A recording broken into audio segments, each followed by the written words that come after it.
Ministro, eu sei que o senhor vivenciou uma quadra da história do Brasil muito importante ali no processo de redemocratização após os governos militares. Eu me lembro que o senhor ingressou no Supremo Tribunal Federal. Eu já me encontrava já quase como capitão ali. Eu acho que, se eu não me engano, o senhor ingressou em 90, mas o senhor veio de uma experiência até na magistratura ali na Justiça do Trabalho, se eu não me engano. Essa experiência do senhor dentro do tribunal é que eu gostaria de fazer referência, porque o senhor fez um comentário, se posicionou em relação a esses inquéritos, inclusive apelidando como inquéritos do fim do mundo, e esse apelido acabou ficando bem popular entre a população, mas, na verdade, esses inquéritos eles geraram outros, né? Inicialmente seria inquéritos das fake news, depois eles se transformaram em milícias digitais, atos antidemocráticos, mas eu gostaria de me ater à crítica que o senhor fez e os desdobramentos dessa crítica que o senhor fez. Quando nós temos esses inquéritos que são secretos ou conduzidos de forma sigilosa, nós temos vários problemas em relação a esses inquéritos. Primeiro, é que eles não acabam. Segundo, é que eles atropelam a própria PGR. Eu me lembro de diversas decisões, ou decisões eu acho que não é o termo correto, mas diversos pareceres da vice-procuradora Lindora, por exemplo,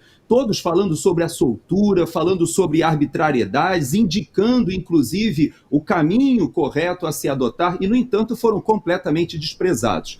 Mas esses inquéritos foram utilizados para perseguição política, caçando-se passaporte, bloqueando contas, não só contas bancárias, como contas nas redes sociais, impondo censura, e isso foi numa escalada que nós temos hoje um brasileiro, pelo menos, que foi morto na prisão por causa desses processos ou por causa da forma como eles foram conduzidos. Vários, temos 400 brasileiros, ou seja, brasileiros com suas famílias sofrendo, que estão no exílio, seja na Argentina, no Uruguai, alguns até aqui nos Estados Unidos. Esse sofrimento desses brasileiros, ou seja, quando o ministro Barroso ele diz que derrotou o bolsonarismo, ou diz que o Supremo Tribunal Federal agora tem legitimamente um papel político no país, se isso fosse simplesmente a política, eu creio que não teria tanto problema. Agora, quando essa política ela transborda para um autoritarismo que afeta pessoas, cidadãos, famílias que estão neste momento sofrendo as agruras dessa disputa política, eu quero lhe dizer que isso me causa muita tristeza, não do aspecto técnico. E por isso eu quero lhe fazer a minha última pergunta. Como o senhor enxerga a questão do 8 de janeiro? Por que eu faço essa pergunta? Que nós tivemos agora, na semana passada ou retrasada, um ex-ministro, colega seu, que veio a público dizendo que aquele momento não foi uma tentativa de golpe de Estado, nem mesmo uma abolição violenta do Estado Democrático de Direito, antes um momento de catarse, talvez, pela insatisfação, e ele atribuiu a questão da não intervenção militar, e eu até acrescento que muito mais relacionada à injustiça do processo eleitoral, que agora até com esses áudios vazados e com essas mensagens a gente já percebe que tem raiz de verdade nisso. Como o senhor enxerga a questão do 8 de janeiro, com todo esse desdobramento de mais de 2.000 presos políticos hoje no Brasil? Olha, um lamentável episódio. O colega que adiantou que não viu em si uma tentativa de golpe, parece que ele implementou uma retratação, voltando atrás.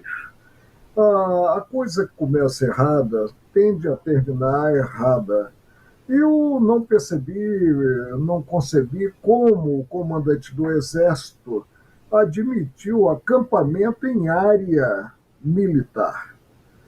Posteriormente, nós tivemos aí a descida até o Palácio do Planalto daqueles que estavam acampados.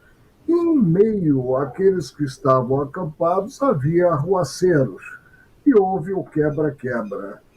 Não se pode cogitar de golpe considerado o governo existente ou o próximo governo sem o apoio militar. Não se pode considerar.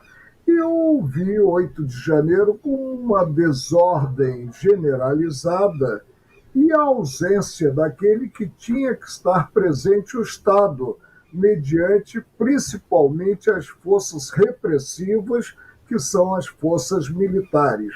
e a coisa desandou e tivemos o que tivemos, que sirva de lição para dias melhores, para se chegar a um ambiente de segurança maior. Mas não vejo como uma tentativa de golpe.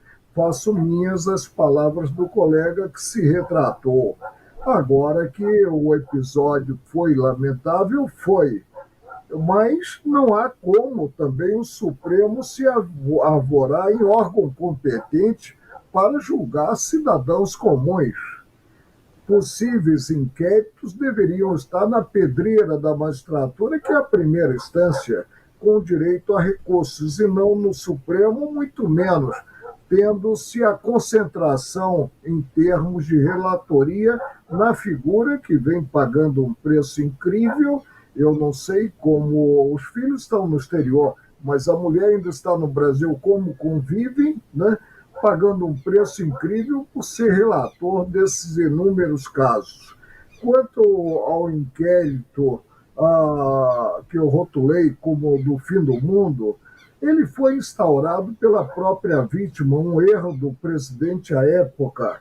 Inquérito é instaurado por provocação da polícia ou por provocação do possível titular de uma ação penal, o Ministério Público. E nesse inquérito, uma ex-aluna da UNB, que foi minha assessora posteriormente, Procuradora-Geral da República, a Raquel Elias Ferreira, pediu o arquivamento e, mesmo assim, ela não foi ouvida. É tempo de se observar a organização do direito, organização que nos proporciona a todos segurança jurídica.